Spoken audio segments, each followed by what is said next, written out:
नमस्कार. मी शुभांगी करते.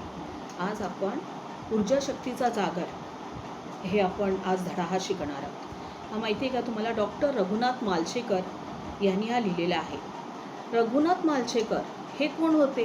भारतातील मूलभूत प्रश्न सोडवण्यासाठी बौद्धिक क्षमतेच्या आधारे ज्ञानाचे अर्थपूर्ण नियोजन करणारे डॉक्टर रघुनाथ मालशेकर आघाडीचे भारतीय शास्त्रज्ञ होतेच, तसेच प्रचंड कष्ट करण्याची वृत्ती, सकारात्मक पॉझिटिव्ह विचारसरणी, शिस्त आणि संशोधन वृत्ती, नेतृत्व गुण आणि प्रखर देशनिष्ठा हे त्यांच्या व्यक्तिमत्वाचे विलोभनीय पैलू आहेत.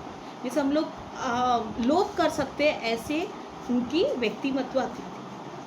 प्रस्तुत पाठात लेखकाने त्यांच्या विद्यार्थी दशेतील आठवणी सांगितलेल्या आहेत. मीन्स जब भी वो विद्यार्थी थे तभी का उन्होंने ये सब यादें बोला है. लहानपणी पित्याचे छत्र हरपलेल्या मालशेकरांना त्यांच्या आईने अत्यंत प्रतिकूल परिस्थितीतून जिद्दीने शिक्षण घेण्यात कसे प्रवृत्त करणे म्हणजे त्याला शिक्षण देण्याला शिकवणे. कसं केलं पाहिजे आपण? संकट तर भरपूर सारी येतात, पण आपण संकटाला कशी मात केली पाहिजे. नुसतं माझ्यावर संकट आहे म्हणून मी हे केलं नाही ते केलं नाही असं न करता आपण संकटांवर मात करून आपण पुढे कसं गेलं पाहिजे हे त्यांची शिकवणारी त्यांची आई आहे. याचे वर्णन या पाठात आले आहे. आपण धड्याला सुरुवात करूया. शाळा आणि शिक्षक असा विषय निघाला की मला माझी मुंबईतली शाळा आणि शालेय जीवनातील शिक्षकांची आठवण येते. मालशेकर ऐसे बोल रहे कि स्कूल और शिक्षक टीचर्स के बारे में किसी ने बोला तो मेरे को अपनी मुंबई की स्कूल याद आ जाती है. गिरगावतील युनियन हायस्कूलमध्ये आणि माझ्या शाळकरी वयात आपुलकीचा संस्कार करणारे Bhave sir, Joshi sir, Shirke sir या साऱ्यांची मला माझ्यावर फार मोठे ऋण आहे. ऋण मीन्स उपकार. मीन्स ऐसे ये गिरगांव के जो यूनियन स्कूल में थे वहाँ के टीचर्स ने जो मेरे को सिखाया, वो जो संस्कार दिए, उनके उपकार में ऋण मीन्स उपकार मैं कभी नहीं भूलूंगा. पण त्याच वेळी हे सांगितलं पाहिजे की या शाळेशी आणि ह्या संस्कार देणाऱ्या शिक्षकांशी माझा संपर्क आला जो तिच्यामुळे आला, ती माझी परमप्रिय आई आणि माझे मामा यांचे ऋण मी कसे व्यक्त करणार. मीन्स जिनकी वजह से मेरे को अच्छे टीचर्स मिले या अच्छी स्कूल मिली, तो किसकी वजह थे? मेरे आई और मेरे मामा. आई हीच प्रत्येक मुलाची पहिली शिक्षिका असते. मम्मी ही हर एक बच्चे की पहिली टीचर्स होती है. माझ्या बाबतीत तर आई ही माझी केवळ शिक्षक नव्हती तर माझे सर्वस्व होती. मेरे बारे में मेरी मम्मी मेरी टीचर ही नहीं थी, सब कुछ थी. आमचे मूळ गाव दक्षिण गोव्यातील माशेल. माझे बालपण तेथेच गेले. मीन्स मैं छोटा था तभी वहाँ माशेल गाँव में, गोवा में जो माशेल गाँव था वहीं मेरा बचपना गया. माझे मामाही याच गावचे, मेरे मामा भी इस गाव के. तिथल्या एका मैदानावर खेळल्याच्या आणि पिंपळ कट्ट्यावर बसून निवांतपणा मीन्स आराम करना अनुभवलेल्या पुसटच्या बहुत लाईट सी यादी, आठवणी मीन्स यादी माझ्या मनात अधूनमधून वाऱ्याच्या लहरीसारख्या येत असतात. हवा की लहर जैसे आती है वैसे बीच बीच में ये सब यादें मेरे दिमाग में आ जाते हैं. माझ्या वयाच्या 6व्या वर्षी माझे वडील वारले. जब मैं 6 इयर्स का था तभी मेरे डॅडी एक्सपायर हुए आणि आम्हाला उदरनिर्वाहासाठी, यहाँ पे उदर मीन्स पेट, निर्वाह करना मीन्स पेट भरना, उदरनिर्वाहासाठी आमचे माशेल हे गाव सोडावे लागले. हम लोग को अपना माशेल हे गाव छोड़ना पड़ा आणि मी आणि माझी आई मुंबईतून पोचलो. मैं और मेरी मम्मी मुंबई में आए. गिरगावतल्या खेतवाडीतील देशमुख गलीमध्ये मालती निवासातील पहिल्या माळ्यावर छोट्याशा खोलीमध्ये आम्ही माय लेकर राहत होतो. मीन्स गिरगाव में एक छोटा सा रूम था, वहाँ पे हम लोग दोनों रह रहे थे. आर्थिक परिस्थिती पूर्णपणे खालावलेली. मीन्स आर्थिक परिस्थिती मीन्स पैसे खालावलेली मीन्स बहुत खत्म हुई थी. मीन्स हमारे पास पैसे ही नहीं थे. दारिद्र्याशी संघर्ष करणारी माझी अल्पशिक्षित आई आणि शिक्षणासाठी असुरलेला पण कोणती फी भरणे शक्य नसलेलं शाळेत कसा जाऊ असे प्रश्नचिन्ह घेऊन वावरणारा मी. मीन्स दारिद्र्याशी संघर्ष करणारी आई. संघर्ष मीन्स बहुत झगड़ा करने वाली. मीन्स बस पैसे नहीं थे फिर भी वो कुछ ना कुछ करके अपना और मेरा पेट भरती थी. और मेरी मम्मी कैसे थी? अल्पशिक्षित मीन्स कमी पढ़ी लिखी. मीन्स जैसे फर्स्ट हो सेकंड हो ऐसे. आणि शिक्षणासाठी असुरलेला मीन्स मेरे को पढ़ाई करना है, ऐसी इच्छा रखने वाला मैं था, ऐसे वो मालशेलकर बोल रहे हैं. पर फीस के लिए पैसे नहीं थे तो मैं क्या करूं, असे प्रश्नचिन्ह घेऊन वावरणारा. ऐसे में घूम रहा था कि क्या करें ऐसे. त्यावेळचं वातावरण हे असं होतं. ऐसे हम लोग की घर की परिस्थिती थी. पण माझ्या आईने धीर सोडला नहीं, पर वो उससे आगे चली गई. वो ती खचली नाही, वो निराश नहीं हुई. वेगवेगळी कष्टाची कामे करत होती. जो भी उसको काम मिलता था वो कर रही थी. त्यातच मालशेलहून मुंबईत आलेले माझे मामाही मदतीला आले. फिर वो मालशेल से मुंबई मेरे मामा भी आए. त्यामुळे मला खेतवाडीतील प्राथमिक शाळेत प्रवेश मिळू लागला. मीन्स मेरे को प्रवेश मिळाला. ही शाळा महापालिकेची होती. माझ्याप्रमाणे शाळेची परिस्थिती बेताची होती. स्कूल की परिस्थिति भी बहुत हालाकी थी, गरिबीचीच थी, बेताची.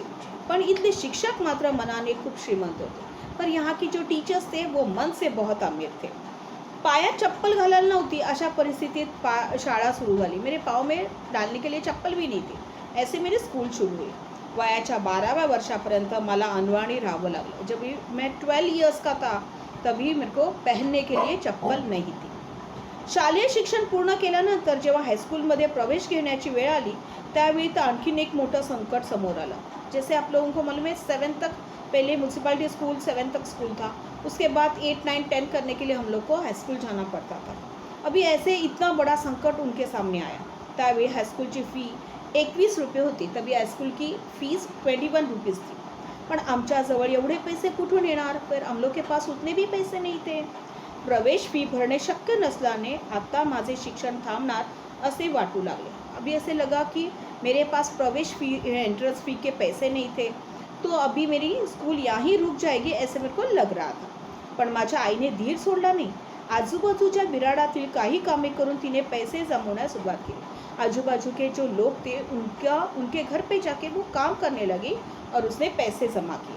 त्याच वेळी तिच्या परिचय पहचानवाली एक माऊली मदतीला धावली आणि माझ्या प्रवेश फीची व्यवस्था झाली.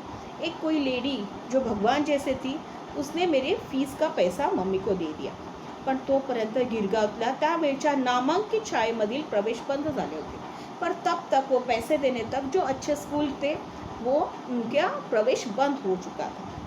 आखिर यूनियन हाई स्कूल में मला प्रवेश मिळाला और लास्ट में मेरे को यूनियन हाई स्कूल में मेरे को एडमिशन मिला आणि माध्यमिक शिक्षणाचा पुढील टप्पा सुरू झाला और मेरा आगे की पढ़ाई शुरू हुई.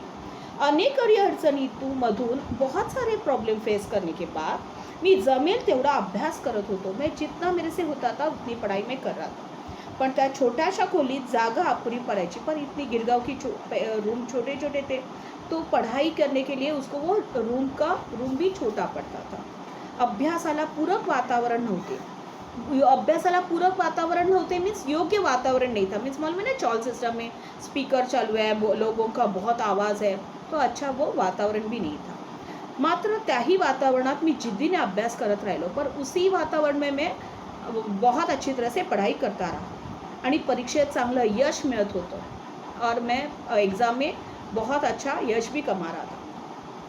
या युनियन हायस्कूलमधले शिक्षक त्यांची सेवाभावी वृत्ती विद्यार्थ्यांना शिकवताना त्यामध्ये त्यांचे स्वतःला झोकून देणे आणि निरपेक्ष भावनेने केलेले मार्गदर्शन त्यामुळे माझ्या शालेय अभ्यासाचा पाया पक्का असं नाही तर आयुष्याचा पाया पक्का झाला. मीन्स मालशेखर ऐसे बोल रहे हैं कि उसको इतने अच्छे टीचर्स मिले कि उनका पैसे की लालच में पढ़ाना नहीं है. खुद बच्चे को जब तक नहीं समझा तब तक खुद बच्चे को समझाने का काम उसके वो जो टीचर कर रहे थे. इसलिए मेरा सिर्फ पढ़ाई का बेस पक्का नहीं हुआ तो मेरी लाइफ में कैसे बहुत सारे प्रॉब्लम को या संकट को हम लोग आगे संभाल सकते ये उन्होंने मेरे को सिखाया. शिक्षणाबद्दल एक आंतरिक ओढ वाटू लागली. आंतरिक मीन्स मन से कि पढ़ना चाहिए ऐसे मेरे को ज़्यादा लगने लगा. आमच्या हायस्कूलमध्ये दर शनिवारी चाचणी परीक्षा येत असे. चाचणी परीक्षा युनिट टेस्ट मीन्स हर सॅटर्डे युनिट टेस्ट होते. आमचं हाईस्कूल गरीब होतं, हमारा स्कूल भी गरीब था. त्यामुळे उत्तर पत्रिका घरून न्यावी लागायची. उत्तर पत्रिका में आन्सरची घर से उनको लेके जाना पड़ता था. त्यावेळी तिची किंमत 3 पैसे असायची. मीन्स उसकी प्राइस सिर्फ 3 पैसे थी. आपल्याला कदाचित पटणार नहीं, आपको नहीं पटेगा ये, पण तेव्हा दर आठवड्याला ही 3 पैसे उभे करताना देखील माझ्या आईच्या डोळ्यात पाणी उभं राहायचं. पर मेरे मम्मी के आंखों में पानी होता था ये 3 पैसे भी देने के लिए भी, क्योंकि पैसे ही नहीं थे. आजही आठवले की माझ्या अंगावर काटा येतो. तिनं माझ्यासाठी प्रचंड कष्ट केलं. उसने मेरे लिए बहुत सारा कष्ट किया. पढ़ेल ते काम केलं. जितना वो कर सकती थी वो उसने काम किया. काँग्रेस हाऊस जवळ काही काम मिळणार आहे. वहाँ पे एक जगह थी, उसका नाम था काँग्रेस हाऊस. वहाँ पे कुछ काम मिलना था असं समजल्यानं एकदा ती तिकडे गेली. एक बार वो वहाँ पे गई. रांगेत उभी राहिली, मीन्स क्यू में वो खड़ी रही. तशीच ताटकळत बहुत देर तक ऐसे खड़ी रही. ताटकळना मीन्स घंटों तक खडे रहना, भरपूर तासापर्यंत उभं राहणे. पण त्यावेळी तिला सांगण्यात आलं की फक्त 3री किंवा त्यापेक्षा अधिक शिकलेल्याला काम दिलं जाईल. पर उसको तभी ऐसे बोला गया कि 3री मीन्स 3rd स्टँडर्ड से आगे जो पढ़ा लिखा होगा उसको ही काम दिया जाएगा. हे ऐकून अर्थातच ती नाराज झाली. वो बहुत दुखी हुई. घराकडं मागं फिरले आणि वापस वो अपने घर के पास आ गई. त्यावेळी तिनं ठरवलं, पर ऐसे वो नाराज नहीं हुए. तभी उसने सोचा, अच्छी तरह से फिक्स किया कि मी माझ्या मुलाला खूप शिकवीन. मैं मेरे बच्चों को बहुत सारा पढ़ाऊंगी. कारण शिक्षणाशिवाय या जगात मान नहीं. जब तक पढ़े लिखे नहीं होते तब तक कोई आपको रिस्पेक्ट नहीं देता. तिनं प्रत्यक्षात केलंही तसंच. जैसे उसने सोचा उसने वैसे ही किया. माझ्यासाठी तिनं घेतलेले कष्ट मी कोणत्या शब्दात सांगू. उसने मेरे लिए जो किया हुआ कष्ट मैं कौन से शब्द में बोलूँ. कोरे पाठ कोरे. कोरे मीन्स मालूम है आपको, दोनों साइड से कोरा मीन्स बिना लिखा, कुछ लिखा नहीं है ऐसे पेपर. आणि पाठ कोरे किसको बोलते हैं मालूम है, एक साइड पे लिखा है और एक साइड पे बिना लिखा हुआ ऐसे. लिहून उरलेले कागद ते एकत्र जमवायची. वो मेरे बुक्स के ऐसे पेपर्स निकालते थे, जैसे हम लोग भी निकालते हैं कि दोनों साइड से, एक साइड से लिखा हो वो अलग और दोनों साइड भी एकदम खाली हो तो वो अलग अलग वो निकालती थी. आणि त्याच्या वह्या करून द्यायच्या और उसको बुक्स बना के वही बना के वो देते थे. अखंड पेन्सिल मला मिलणं अवघड होते. मीन्स पूरी पेन्सिल मेरे लिए मिलना बहुत मुश्किल था. त्यामुळे जेमतेम हातात धरता येईल अशा पेन्सिलने लिहावं लागलं. जितना छोटा सा भी पेन्सिल हो जिससे मैं लिख सकता हूँ ऐसे पेंसिल से मैंने पढ़ाई की. याच हायस्कूलमध्ये मला भावे सर भेटले. मेरे को इसी स्कूल में भावे सर नाम के टीचर्स मिले. ते आम्हाला भौतिकशास्त्र शिकवत, भौतिकशास्त्र फिजिक्स ते आम्हाला शिकवत. विज्ञानातील हा विषय शिकवताना त्यांनी केवळ शास्त्र शिकवलं नाही.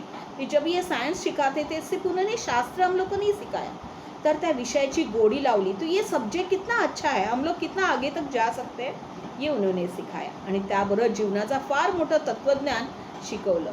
और उसमें क्या है ये उन्होंने सिखाया, तत्व क्या है. एके दिवशी शाळेत त्यांनी एक प्रयोग करून दाखवला. भिंगांच्या साहाय्यानं सूर्यकिरणाची शक्ती कागदावर एकत्र केल्याने कागद जळतो हे त्यांनी दाखवलं. आणि माझ्याकडे बघून म्हणाले, मालशेलकर तुमची ऊर्जा शक्ती एकत्र करा, काही जाळता येईल. उन्होंने एक आप लोगों को मालूम है मैग्नीफाइंग ग्लास से हम लोग सूरज की किरण में हम लोग लिया तो वो कागज़ कैसे जलता है ये उन्होंने हम लोग को प्रयोग करके दिखाया. और मेरे पास देखिए उन्होंने बोला कि मालशेखर तेरे पास ऐसी शक्ति है, ऊर्जा मीन्स मालूम है ना ताकत, ऐसे ताकत है तू कुछ भी कर सकता है.